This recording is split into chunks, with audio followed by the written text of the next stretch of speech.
दुनिया में। और उन सम्मेलनों के बीच में दुनिया के सर्वाधिक विकसित देशों का जो संगठन है OECD, organisation for economic cooperation and development, जिसके लिए विश्व के सर्वाधिक GDP वाले पहले 7 थे, अब 15 हो गए, 16 हो गए देशों का वह संगठन था। उस OECD ने सन 2000 में एंगस मेडिसन नाम के अर्थशास्त्री को यह काम दिया कि वो विश्व का आर्थिक इतिहास लिखे। और चूंकि उनकी गणना, उनकी हिस्ट्री 0 ईस्वी से शुरू होती है, तो एंगस मेडिसन को भी काम दिया 0 ईस्वी से 2000 ईस्वी तक 2000 वर्ष का आर्थिक इतिहास लिख दीजिए। उस पुस्तक का नाम है economic history of the world millennial perspective by Angus Maddison. OECD.org इस वेबसाइट से आप डाउनलोड कर सकते हैं।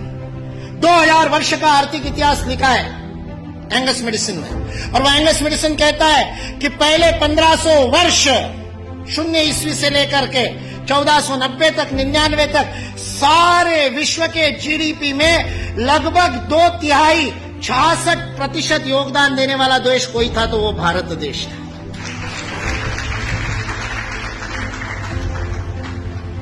मैं सोच रहा था, इतिहास का मैं विद्यार्थी हूं, आपके जैसा इतना अध्ययन तो नहीं किया, लेकिन मैं सोच रहा था ये 1500 से क्या संबंध है। तो पता चला वास्को दी गामा 1498 में आया था।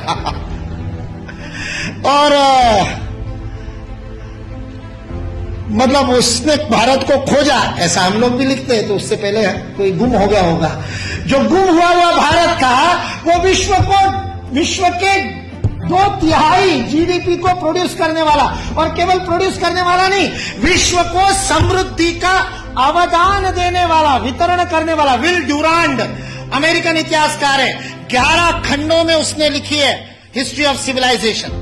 वह विल ड्यूरांड लिखता है सारे विश्व को संपदा का वितरण करने वाला कोई देश होगा तो वह देश भारत देश है। वितरण शब्द प्रयोग किया है, लेन देन नहीं, वितरण करने वाला देश। सारे दुनिया में हमारे व्यापारी जाते थे। वो वास्को दी गामा को भी हमारे ये गुजरात का व्यापारी, वास्को दी गामा ने अपनी डायरी में लिखा है, वो गुजरात का व्यापारी पानी के जहाज लेकर के उसको मिला साउथ अफ्रीका में, उसको तो भारत मिला नहीं था। इसने कहा अच्छा भारत खोज रहे हैं, चलो मैं ले चलता हूं। उसको मसाले भरने थे, इसलिए वो कालीकट गया, इसलिए वास्को दी गामा को कालीकट ले गया, नहीं तो भरूच ले आता गुजरात में। फिर हमारे इतिहास वाले लिखते कि वास्को दी गामा भारत को खोजता खोजता भरूच पहुंचा। वास्को दी गामा को भारत के व्यापारी कान्हा भाई ने खोजा, मिल गया, और उसको कहते हैं भारत खोज रहे, चल भाई मैं दिखाता हूं, चल मेरे साथ, और साथ में ले। ये वास्को दी गामा ने अपनी डायरी में लिखा है, वो बेईमान नहीं है, उसको छिपा करके इतिहास की किताबें लिखने वाले बेईमान है। वास्को दी गामा की डायरी का उद्धरण दिए बिना हमारे को गलत इतिहास पढ़ाने वाले बेईमान है। वास्को दी गामा ने तो ईमानदारी से लिखा है, उसने ये भी लिखा है कि उस कान्हा भाई के जहाज मेरे जहाजों से कई गुना अधिक प्रगत थे।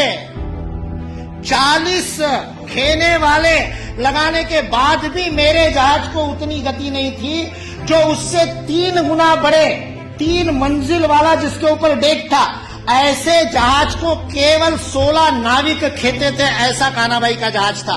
भारत की विज्ञान और तकनीकी की स्थिति अंग्रेज इस देश में आए तब सारे विश्व से अधिक उन्नत थी। ये अंग्रेजों में से कुछ ईमानदार इतिहासकारों ने लिख करके रखा। इसलिए जो इस गलतफहमी में है कि अंग्रेज इस देश में नहीं आते तो भारत में तो कोई विज्ञान ही नहीं होता, वो इस बात को समझ ले कि अंग्रेज इस देश में नहीं आते तो केवल भारत का ही नहीं, विश्व का विज्ञान आज है उससे अधिक प्रगत होता है।